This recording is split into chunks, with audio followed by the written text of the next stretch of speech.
Significance of derivative for class 12, exercise 13, page 495, serial number 683.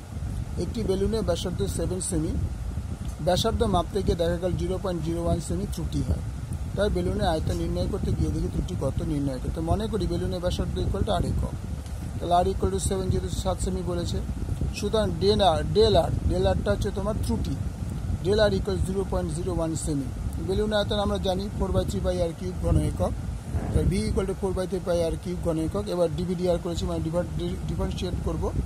4/3 পাইটা বাইরে বেরিয়ে আসবে যথারীতি, এটা 3টা নিচে নামবে, মানে n into x to the power n-1 যে ফর্মুলা আছে সেই ফর্মুলাটা করানো হলো। 4/3 পাই 3 r স্কোয়ার, 3 কেটে গেল, তাহলে 4 পাই r স্কোয়ার। তাহলে আয়তন পরিমাপের ত্রুটি কী আছে, dv/dr ইন্টু ডেল আর। আমাদের এই পর্যন্ত হয়েছে।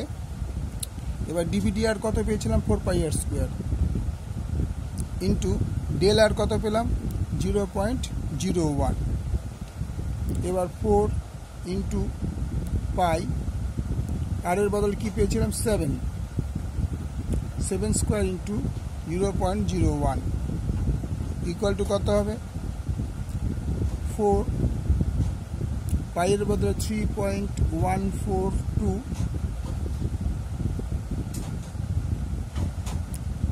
Into 49 into 0.01।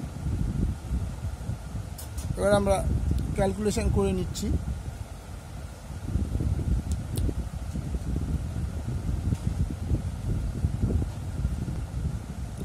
আমি যেটা সবকটা গুণ করে দেখি,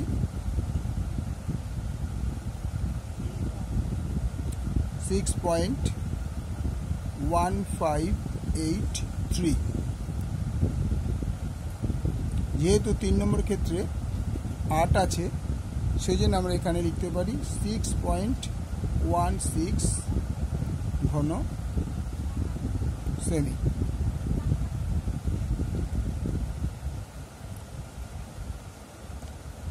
পুরো অঙ্কটা একবার দেখে নাও।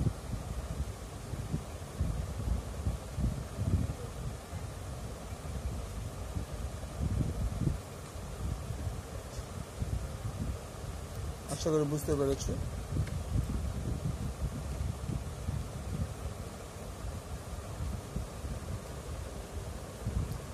লাইক করবে, শেয়ার করবে, সাবস্ক্রাইব করবে।